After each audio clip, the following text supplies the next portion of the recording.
धन्यवाद सभा संचालक और सभी शिक्षक वृंद और सभी विद्यार्थी जो टीम है जियो और जिनेट, जब हम लोग शीर्षक पर मनन करते हैं जिन्होंने भी इसको डिजाइन किया तो जरूर उनके मन में ये जो फ्रेज है एक प्रॉब्लम है, समस्या है। जीवन लाइफ अच्छा से जीना है, दूसरे को भी अच्छा से जीने के लिए सहायता करना है, लेकिन ऐसा प्रैक्टिकल लाइफ में नहीं दिखता है। इसलिए ये मुद्दा बन गया जिसको हम लोग डिस्कस कर मनन लिया जाए। और उसका खास वजह तो है इसको बोलते हैं विषमता है, असंगतियाँ या विसंगतियाँ, जिसको अंग्रेजी में बोलते हैं डिस्पैरिटी। डिस्पैरिटी होने के चलते जीना और दूसरे को जीने के लिए वही करना एक प्रॉब्लम है। कुछ वर्षों पहले आप लोग जानते हैं कि हमारे देश का एक विशेष व्यक्ति है इंडस्ट्रियलिस्ट मुकेश अंबानी। हम लोग उसे कभी जियो है ना, जियो कंपनी विशेष स्कीम लेके आया था, उसका नाम था जियो धन धना। जियो धन धना मतलब क्या है? साधारण भाषा में जियो छपर फाड़ो नहीं, साधारण भाषा जियो धन धना। किसी किसका मोबाइल में आता था नहीं, इसके क्या है रिंग टोन भी है जियो धन धना। ये जियो धन धना कैसे आया बाजार में? तो उसका एक खास वजह था, आप लोग जानते हैं ना BSNL भारत संचार माने भारतीय कंपनी से भारत सरकार का जो दूरसंचार माने मोबाइल, तो उसको 4G को लॉन्च करना, 4G BSNL को 4G लॉन्च करना था। लेकिन क्योंकि अंबानी जो है प्रधानमंत्री मोदी साहब का अच्छा दोस्त है, इसलिए BSNL को 4G लॉन्च करने नहीं दिया, कहा हमको दीजिए हम लॉन्च करें। तब BSNL 2G में ही रह गया और जियो 4G में रह गया। और 4G इतना हाई स्पीड हो गया, कौन पसंद करेगा धीरे चलने का? धीरे चलना या धीरे जीना किसी को पसंद नहीं। आज के साथ रैपिड, अगर आपको मोबाइल घूम रहा है या चीज़ खोल रहा है तो आपको परेशानी होगी। सुपर फास्ट है, जैसे आप ट्रेन में बैठ रहे पैसेंजर ट्रेन में कौन बैठना चाहते हैं? एकदम सुपर फास्ट दुकान में सुपर फास्ट।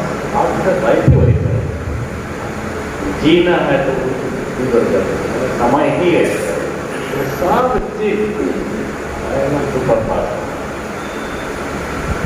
तो ये एक आइडिया है, तो कहेंगे जीने का एक आइडिया सुपर फास्ट ये होता होना।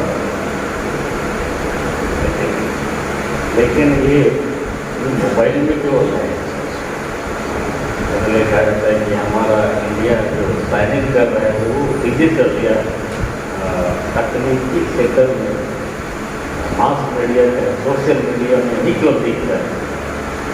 आप लोग अपना मोबाइल चेक करेंगे, व्हाट्सएप मैसेज करेंगे तो लोगों का एकदम ऐसा ऐसा विचार आएगा, आइडिया है, कुछ लगता है कि बहुत सारा अच्छे विचार के साथ हम लोग बहुत कुछ कर सकते हैं, लेकिन वो सिर्फ वहीं की स्थिति है कि नहीं, प्रैक्टिकल नहीं होता। तो ऐसा क्यों है? तो अभी हम लोग चर्चा करेंगे, ध्यान केंद्रित करेंगे कि जो मूल विषय है उसी को ध्यान में रखते हुए थियोलॉजिकल एजुकेशन, इसमें एक संदर्भ दिया गया जीएस कर, लेकिन आप लोग इसको आगे नहीं बढ़ाएं, ना केवल जीएस कर, ना केवल दर्शन के संदर्भ में और क्या थियोलॉजिकल एजुकेशन का रोल होगा। पहले तो हम लोग को जानना होगा कि मेरा भी जन्म हुआ, आपका भी जन्म हुआ, आपके थियोलॉजी का जन्म कब हुआ है। थियोलॉजी जब हम लोग बोलते हैं, आध्यात्मिक ज्ञान विज्ञान बोलते हैं, उसका जन्म कब हुआ पता है किसी को? फाइनल ईयर थियोलॉजी का जन्म तो वो मालूम है, लेकिन इसमें खास तारीख तो नहीं है। थियोलॉजी का जन्म में खास तारीख फायदे करना ही होगा, इसलिए नहीं होगा कि जिस दिन ईश्वर का अस्तित्व है उसी दिन से थियोलॉजी, और जब तक ईश्वर रहेगा तब तक थियोलॉजी रहेगा। इसलिए ये तो शुरू से ही, और ये धर्म विज्ञान जो है हम लोग साधारण रीति से करते हैं, ईश्वर के विषय में हम अध्ययन करते हैं। ईश्वर कौन है, कैसा है, कैसे पाया जा सकता है, कैसे पहुंचा जा सकता है वगैरह।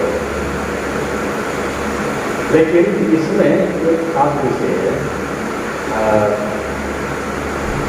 ईश्वर एक मान लीजिए एक व्यक्ति है, एक व्यक्ति है, चाहे एक शक्ति है या सत्ता है, उसका एक अस्तित्व है, उसको हम समझने के प्रयास करें। और दूसरा है मनुष्य। अगर मनुष्य ना होता तो ईश्वर क्या है, कौन है, खोज नहीं जाता। इसे लोग बोलते हैं मनुष्य ईश्वर को खोजता है, अनुसंधान इन्वेस्टिगेट करता है, और इस खोजने की प्रक्रिया में जो उसको अनुभव मिलता है, जो ज्ञान और समझ मिलता है, उसी को लिखता है अच्छी रीति से समझने के लिए, और जो लिखता है वही थियोलॉजी। इसलिए यहाँ मनुष्य और ईश्वर का संबंध है। ईश्वर है, मनुष्य है, मनुष्य है, ईश्वर है। मान लीजिए कि दुनिया में मनुष्य ही नहीं रहते, मनुष्य का सृष्टि ही नहीं होती तो क्या है। इसलिए बिना मनुष्य का ईश्वर की कल्पना नहीं की जाती। दोनों का संबंध। और एक तीसरा पक्ष है सृष्टि, क्रिएशन। ईश्वर भी है, मनुष्य भी। अगर सृष्टि दुनिया नहीं रहता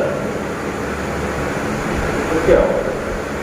ना तो हम मनुष्य को जानते, ना तो ईश्वर को जानते, क्योंकि मनुष्य तो मिट्टी है, मिट्टी से ही बना है। अगर मिट्टी ही नहीं रहता तो मनुष्य कैसे बना? तो ये तो है थियोलॉजी का मैंने समझ की शुरुआत कहाँ से होती है। अच्छा,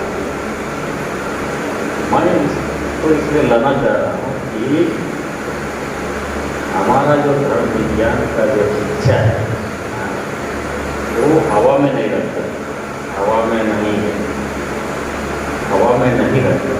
वो कहीं किसी जगह या खास संदर्भ में जन्म लेता है ना, जन्म लेता है, और तब वहीं से विचारधारा का, समाज का वर्णन या जिक्र होता है। तो आज हम लोग देखते हैं अपने संदर्भ, अपने देश के संदर्भ, थियोलॉजिकल एजुकेशन का मूल एजेंडा क्या है कि हम लोग थियोलॉजी क्यों पढ़ रहे हैं, क्यों पढ़ना चाहिए। पता है, सुन रहे हैं हम लोग कि समाज की सेवा में शामिल होना इसलिए पढ़ना, कलीसिया का सेवा में शामिल होना इसलिए पढ़ना है, सेवा करना, सोसाइटी ज्वाइन करना, इसको पढ़ना। और यहाँ वचन सक्रमेंट के साथ साथ में समाज के भलाई के काम दिया तो काम करते। तो ये तमाम चीज़ें जो है हमारा जो एक्टिविटीज है उसका उद्देश्य क्या है, डेस्टिनी जिसको लक्ष्य क्या है। अगर उसको अगर एक ही सेंटेंस में कहा जाए चाहे एक ही अर्थ में लिया जाए तो फिलोसफिकल एजुकेशन का एक ही उद्देश्य है, वो है समाज का परिवर्तन, समाज का परिवर्तन, सोशल ट्रांसफॉर्मेशन। अब थियोलॉजी है और एजुकेशन। थियोलॉजी को तो हम पता है कि ईश्वर है, मनुष्य है और क्रिश्चियन, तीनों का जो संबंध का जो भी बात आता है वही थियोलॉजी है। आप यहाँ एजुकेशन आए तो एजुकेशन आप यहाँ पर आए बीडी की पढ़ाई की और रिक्वायरमेंट है कि यहाँ मिनिमम क्वालिफिकेशन जो है इंटर 10+2 करके आए तभी आप यहाँ एडमिशन ले सकते। उसका मतलब है कि आपको पहला क्लास से 12वीं क्लास तक का शिक्षा लेना जरूरी है, लेकिन एजुकेशन। तो वो जो आपका 12 साल का जो समय है वो बहुत महत्वपूर्ण है एजुकेशन और इसमें आने के लिए प्रवेश करना। तो ये जो 12 साल का आपको एजुकेशन मिला तो कौन दिया? हो सकता है कि जज का स्कूल ना आपने पढ़ा, हो सकता है आपने गवर्नमेंट के स्कूल में पढ़ा, लेकिन अब इस एजुकेशन के द्वारा से हम क्या चीज़ को सीखते हैं जो यहाँ आने से पहले और यहाँ पर फिर थियोलॉजिकल एजुकेशन होता है। तो हमारा जो पहले का एजुकेशन है क्वालिफिकेशन के लिए अभी जो हम एंट्री कर रही है और पाठ में उसमें क्या संबंध हो। अच्छा, आप जिस समाज से आते हैं, जहाँ से आप आते हैं, जहाँ का माटी से, जहाँ का गांव से आप आते हैं, उसको थोड़ा सा आप लोग जाते।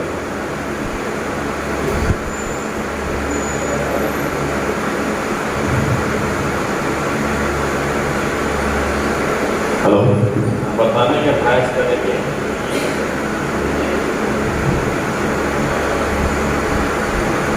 हमारे देश में 28 राज्य हैं और 7 केंद्र शासित प्रदेश हैं। तो 28 राज्य में कौन सा ऐसा राज्य है जिसमें 100% लिटरेसी? कौन सा?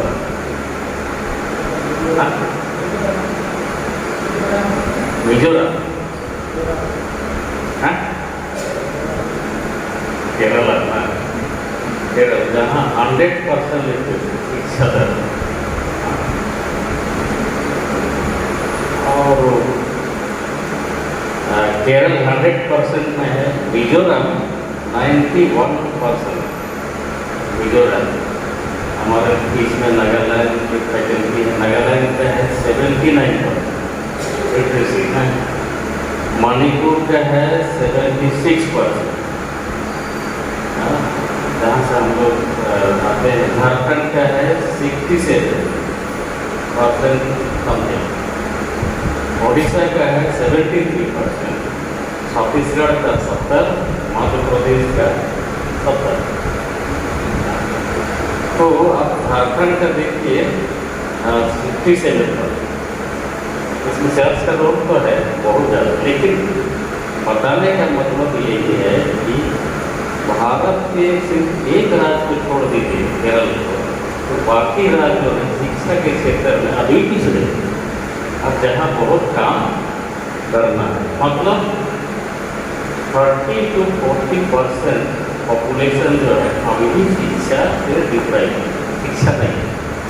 एक तो हो सकता है कि जो स्कूल नहीं गए, गए नहीं, अनपढ़ हो गए, अशिक्षित हो गए, कोई भी उसमें आए। बड़े बुजुर्ग हैं, पढ़ाई लिखाई नहीं कर पाए, लेकिन संख्या में तो आएगा, जनसंख्या सेंसस होगा तो उसमें आएंगे। तो उनको पढ़ने लिखाने का कोई प्रयास नहीं, कौन करेगा? तो ये तो सवाल है। और शिक्षा जो है, शिक्षा का एक ही उद्देश्य है, परिवर्तन, जीवन देने। अगर 30 से 40% पॉपुलेशन अगर शिक्षा से वंचित है, पूरा भारत का आबादी देखिए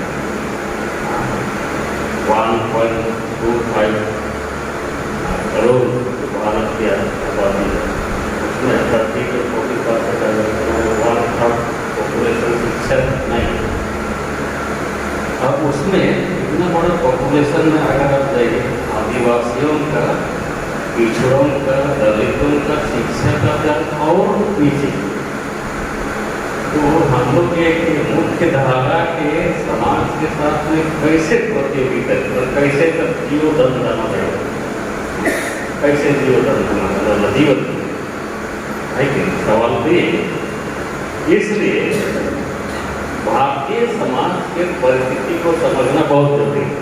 इसे थियोलॉजिकल एजुकेशन में नहीं समझेंगे तो मुश्किल है। इसलिए इसको कहा जाता है भारत का समाज एक पिरामिड जैसा, पिरामिड स्ट्रक्चर है। पिरामिड जानते हैं, मिस्र में जो पिरामिड है, आप लोग मूवी देखिए, पिरामिड मिस्र जाने का अवसर नहीं मिलेगा, लेकिन मूवी देखिए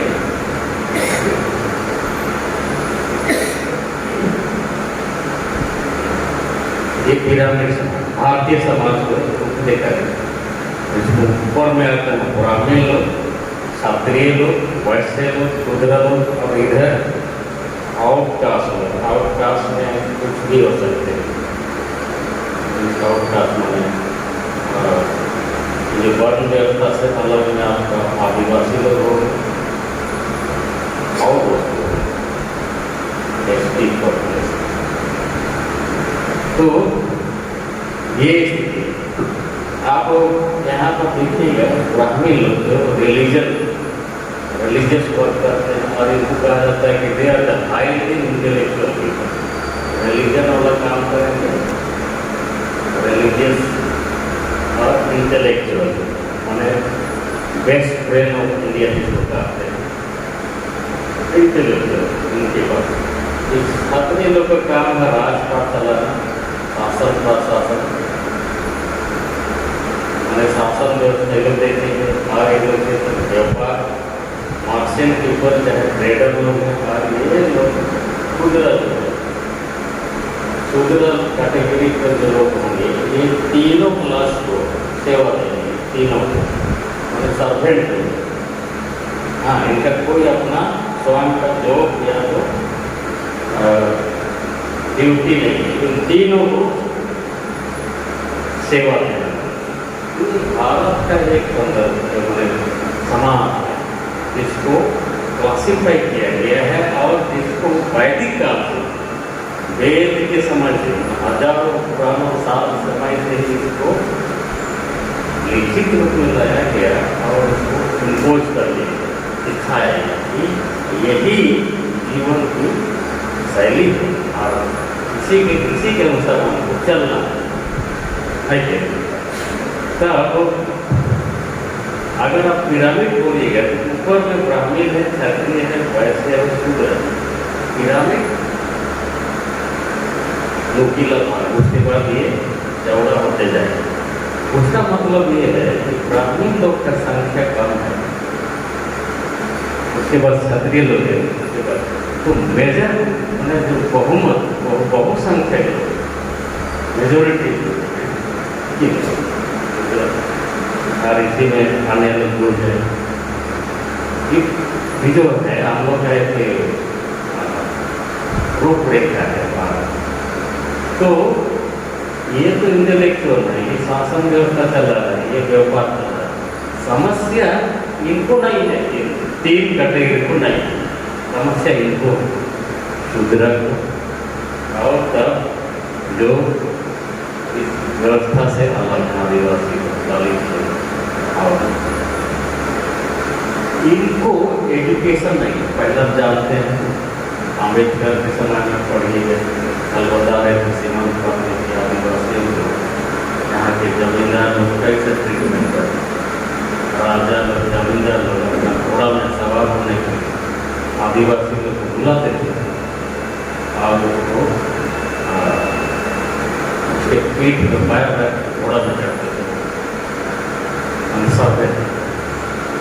तो एजुकेशन नहीं है। और ये आप हिंदू व्यवस्था में हिंदूवादी व्यवस्था में जाइएगा तो बहुत सारे ड्यूटी लिखे गए। इनको स्कूल नहीं जाना है, पढ़ना नहीं है, वेद का उच्चारण नहीं सुनना है, वगैरह वगैरह नहीं जाना। और आपको पता है कि अम्बेडकर जब स्कूल जाता था तो उसको स्कूल घर में घुसने नहीं दिया और स्कूल घर के बाहर पढ़ता था, खिड़की अम्बेडकर।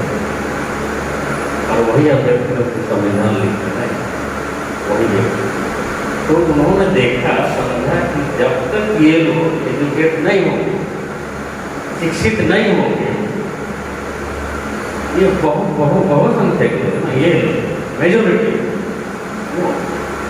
अगर ये लोग शिक्षित नहीं होंगे तब तो ये तीनों लोग बिल्कुल राज करेंगे। जितना भी गवर्नमेंट जॉब होगा, सुख सुविधा हो, अभी तो देखिएगा व्यापार कम करता है, वैसे हम लोग कहाँ खरीदते हैं? मरोड़े लोग के पास रहेंगे, हम लोग के पास हम जो कमाते हैं नौकरी पैसे करते हैं, पैसा उनको देते हैं, उनको व्यापार चलते हैं।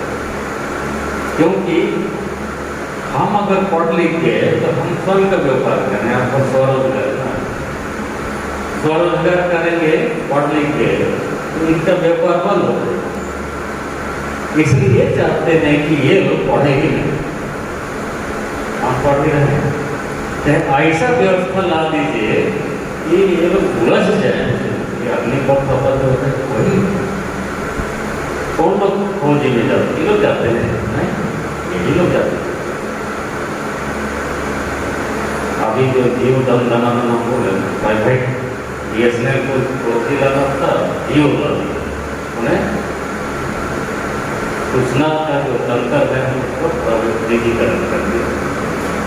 तो वैसे ही बहुत सारा अभी देखिए, आप रेलवे का निजीकरण हो रहा है, एयरपोर्ट का तो वही दिया, बहुत सफाई का तो नौकरी नहीं, पढ़ लिख जाने से भी वो लोग डिप्राइव हो जाएंगे, निरंकुश हो जाएंगे, पढ़ने से भी कुछ नहीं होता है, तो बहुत दिक्कत होगी। ये तो भारतीय समाज है। अब हम लोग का चर्च का जनरल सामान्य रीति से क्या है, चर्च का स्ट्रक्चर क्या है, इसको बोलते हैं सीढ़ी। ये भारतीय समाज को पिरामिड है, लेकिन चर्च का व्यवस्था सीढ़ी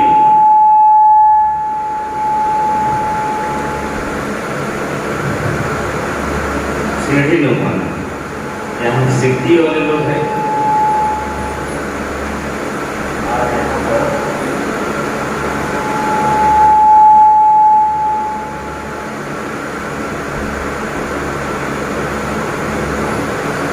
हमारा चर्च कुछ ऐसे ही शहर की मंडलियाँ हैं और कुछ हैं आधे शहर हैं और आधे गाँव में सभी हैं, और एक ग्रामीण क्षेत्र, और ग्रामीण क्षेत्र में भी कुछ हैं कि एक्सट्रीम, जिसको रिमोट क्षेत्र हो, जहाँ पर ना गाड़ी जाएगा, ना तो बाजार है, ना तो कुछ है। ये हमारा चर्च का चाहे गांव का सेटअप नहीं, चर्च का सेटअप। तो हमारा शासन व्यवस्था भी चर्च का ऐसे सिटी होता है। जैसे हमारा जीएम से राज्य सेंटर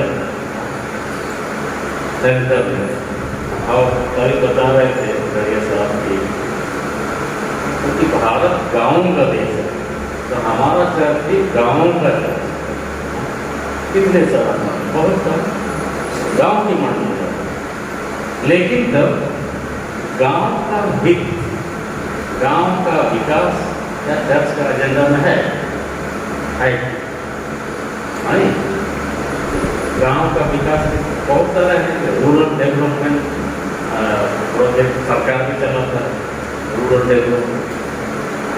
डेवलपमेंट के लिए ट्रेनिंग भी होता है, कभी कभी कम्युनिटी डेवलपमेंट, बहुत सारे प्रोजेक्ट। लेकिन वाकई में क्या ये गांव का जो तस्वीर है,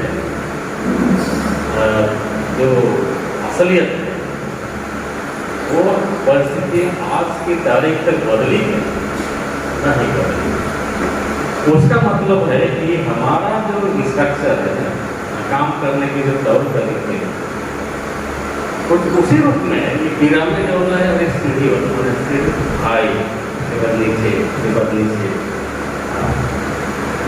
कल काफी साल बता रहे सीमांत है बोले कि पहली बार बाहर से कोई कैंडिडेट है, पहली बार ये किसी के क्या अभी तो लोग आ रहे हैं तरह से,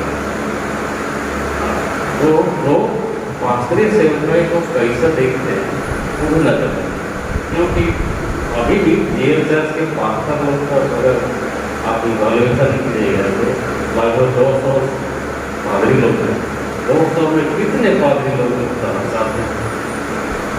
99% लोग तो गाँव से है, बहुत अच्छी बात है, लेकिन गांव का विकास क्यों नहीं होता है? गांव से ही आते लेकिन गांव का विकास नहीं होता है, क्या करें?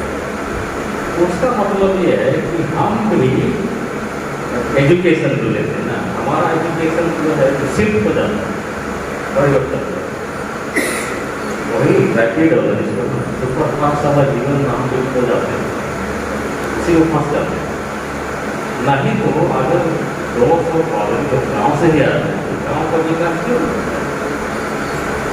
तो है ट्रांसफॉर्मेशन नहीं होता, उसका मतलब जो मानसिकता जिसका हमें शहर में ही रहना, इसको बोलते हैं साधारण भाषा में कंफर्ट जोन, जहाँ हर सुविधा हमको मिले आसानी से, वहीं पर रहना, वहीं पर जमे रहना।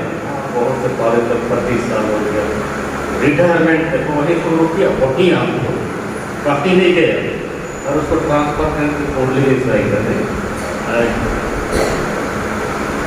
तो ये जो मानसिकता है जिसके चलते हमारा जो गांव का परिस्थिति है ना, मैं पार्टी को जानता हूँ, उसको गांव से शहर भेजे, उसको शहर पसंद नहीं, इसलिए वो क्या करने लगे, नहीं हम तो हिंदी नहीं जानते इसलिए हम अपनी भाषा में पढ़ते हैं, नहीं हमको हिंदी नहीं करते, तो हम नहीं जानते हैं, हमको तो जबरदस्ती से ट्रांसफर करते हैं। तो 3 साल को फिर गाँव का बदली करते हैं, एक पब्लिक करते हैं, हमको गाँव में ही रहना है, और कुछ लोग हैं नहीं हमको शहर में ही रहना है, हम नहीं जाएंगे, गाँव जाएंगे तो कैसे हो? एक हम लोग का परम आदर्श वाक्य होना चाहिए, तो जननी जन्म भूमि से स्वर्गदली गरीब, अपना जन्म भूमि गाँव होता है जैसा घर, आपका बड़ी जैसा घर ही क्यों ना वो अपने स्वर्ग ही जहाँ आप जन्म, तो उस गाँव को हम लोग प्यार नहीं करते, भूल जाते हैं। अगर हम गांव की ओर खाते हैं तो वहाँ के लोगों की सेवा देंगे तो बहुत कुछ परिवर्तन। तो ये लोग यहाँ जो ये लोग अधिकांश लोग मेजोरिटी है, गांव वाले यहाँ पर अधिकांश मेजोरिटी है, तो हमारा सेवकाई का एजुकेशन का पूरा फोकस इन्हीं पर होना चाहिए। गांव का विकास, ग्रामीण विकास, मंत्रालय भी ग्रामीण विकास मंत्रालय करना, मनरेगा या घोटाला देखे ना, पूजा सिंगल का कितना घोटाला है, कैसे विकास है। इसलिए चर्च के पास फंड नहीं, पैसा नहीं, लेकिन कैसे हम गांव का विकास करेंगे? समस्या तो कल हम शुरू में बोल रहे थे कि गांव का विकास का ये 2 पहिया, जीटीसी और पीटीएस, प्रचारक होते गाँव में मंडली करने एक परिवार के साथ जुड़ा और जीटीसी, अगर 2 पहिया जीटीसी मतलब जीएल का 2 पहिया 2 चक्कर, इसको अगर हम लोग ठीक नहीं करेंगे तो हमारा साथ बोलना करेंगे कि जीटीसी और पीटीएस को जब तक ठीक नहीं करेंगे हम लोग का चर्च कभी भी उत्थान विकास चक्का जो है पहिया, 2 चक्के हैं GL करके, अगर ये ढीला ढाला चलेगा या पंचर हो जाए उसी में घसीटते जाएंगे, नहीं होगा। इसीलिए मिनिस्ट्री तो यही 2 संस्था लेती है, तो उनका विकास।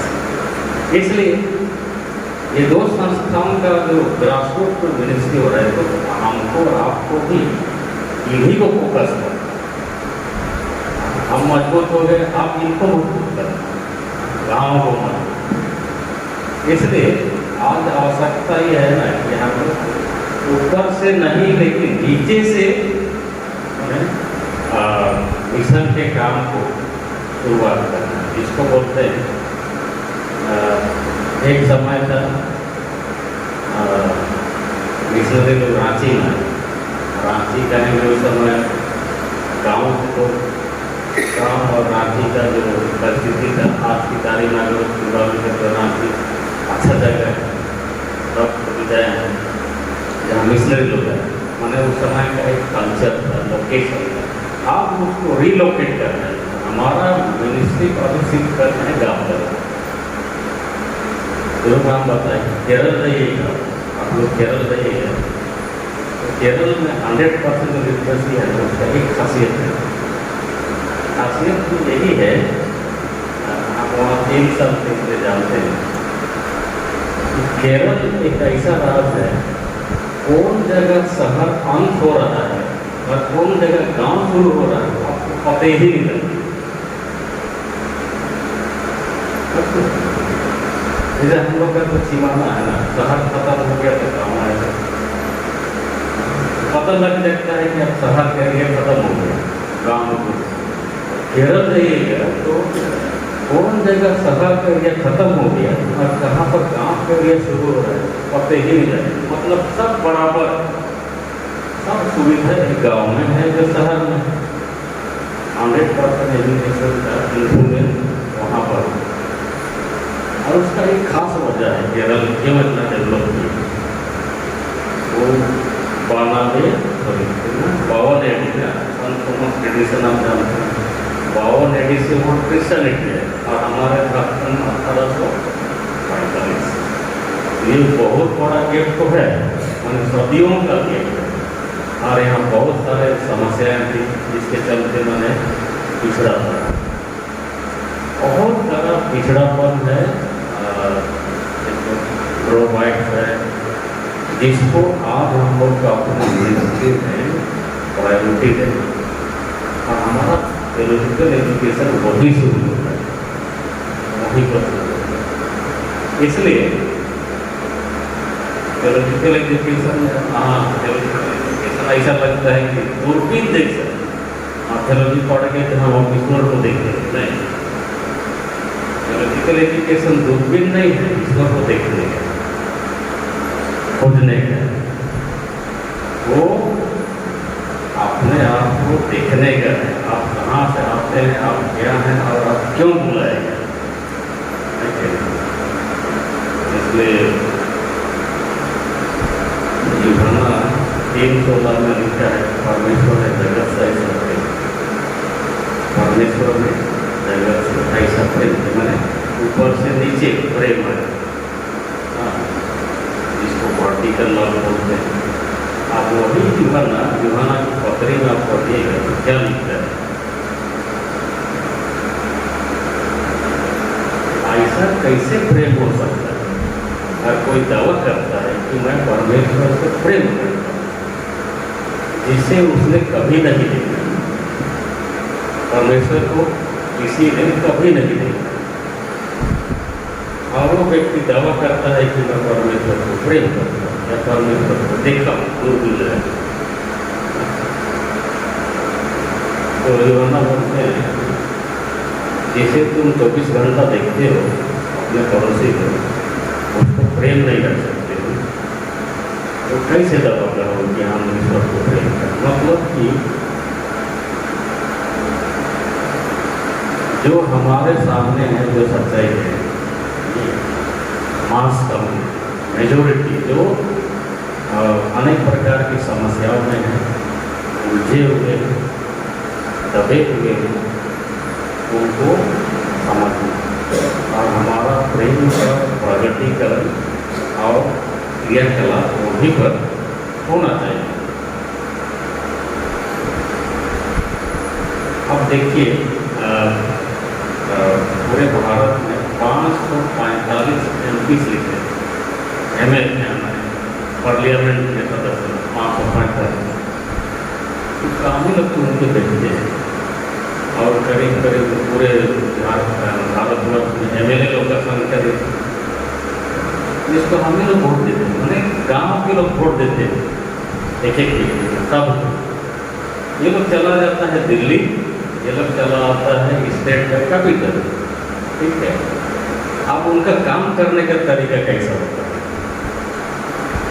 जिनके लिए उनको काम करना था ग्रामीण क्षेत्र में, तो वो लोग क्या करेंगे, हमारे ऊपर से अपना विचार अपना योजना उन पर थोप देंगे उसी ऊपर। तो वो योजना वो विचार यहाँ के लोगों के लिए सूटेबल नहीं है, और इसलिए योजनाएं जो है सरकार का सबके लोगों का, और इसलिए ज्यों का त्यों भी रखते हैं। बहुत जगह आप देखते हैं ना, स्कूल घर तो बनाते हैं विकास के लिए, लेकिन वहाँ शिक्षक है कि नहीं,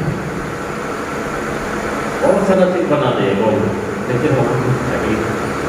इसलिए अगर गांव का विकास करना है तो शिक्षा चाहिए।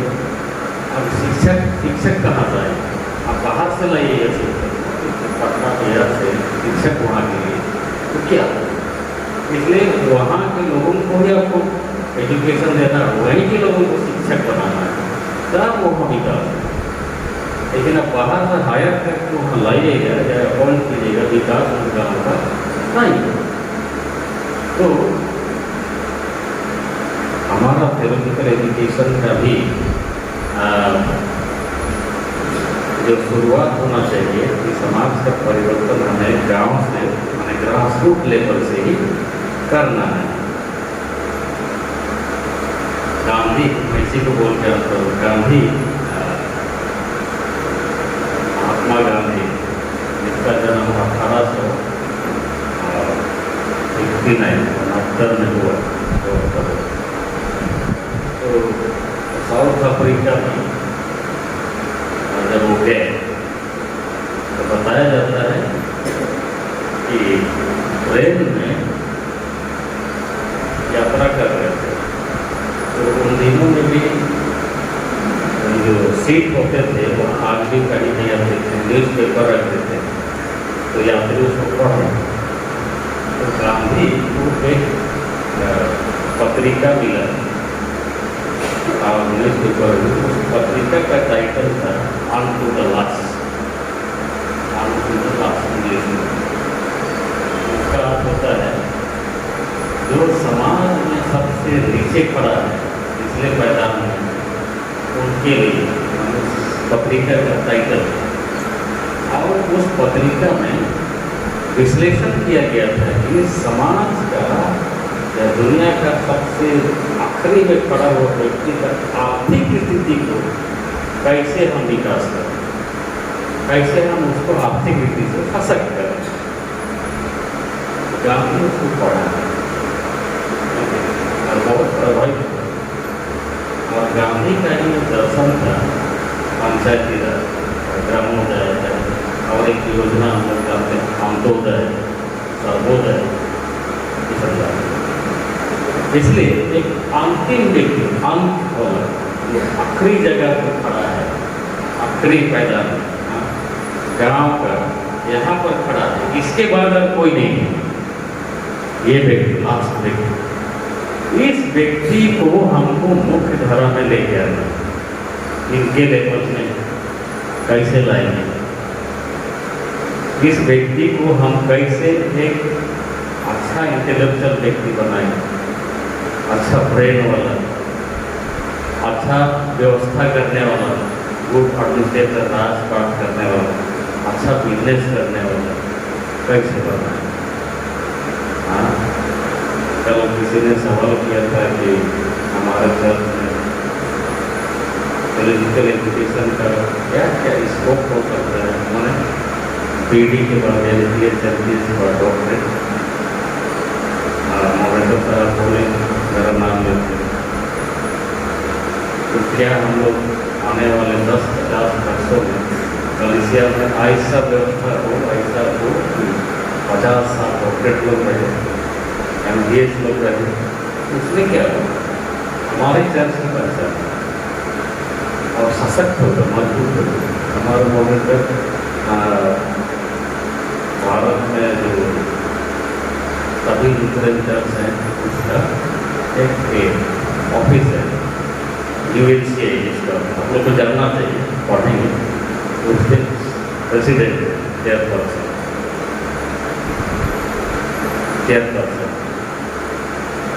हो सकता है कि अगर हम लोग अच्छा से पढ़ेंगे लिखेंगे तो एग्जीक्यूटिव सेक्रेटरी बनेंगे, तो कभी नहीं बन पाएगा। हो सकता है कि आने वाले वक्त में सेनेट ऑफ सेरामपुर यूनिवर्सिटी उसका प्रेसिडेंट बनना बहुत मुश्किल है। सेरामपुर यूनिवर्सिटी का प्रेसिडेंट बनना तो ये कैपेसिटी हम लोग को डेवलप करना है एक अच्छे सोच के साथ। जैसे आप यहाँ पर आए हैं गांव से फिलोजी पढ़ने के, तो आप जो यहाँ पर खड़े थे आपको लाना है यहाँ पर बेस्ट इंटेलेक्चुअल ब्रेन के रूप में तैयार करना तभी होगा। और उसमें कुछ खास चीज़ें होती हैं, कैसे तैयार करें। तीन चीज़ें हैं।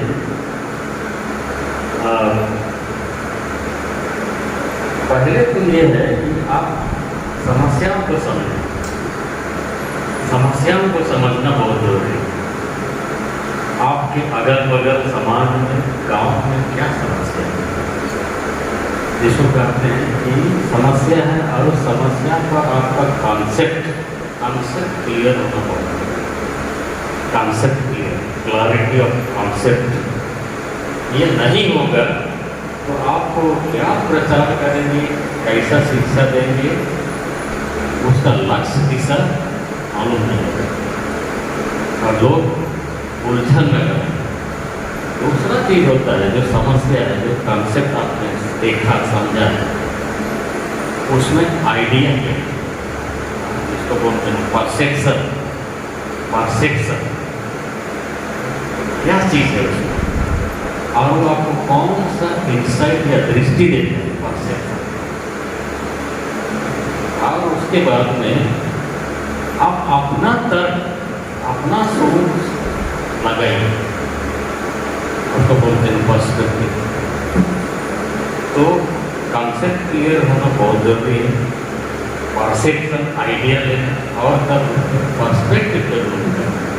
तभी आप जो समाज में, भारत में कहीं भी जो समस्या है उस पर हमारा योगदान है। और थियोलॉजिकल एजुकेशन जिसको मैंने कहा हवा में नहीं है, हमको थियोलॉजिकल एजुकेशन का इन्वेस्टमेंट जो हमने पाया है, पाएंगे, कॉन्सेप्ट हमको मिलेगा, परसेप्शन हमको मिलेगा, नजरिया हमको मिलेगा, उसको हमको सोशल ट्रांसफॉर्मेशन में इन्वेस्ट करना, अप्लाई करना।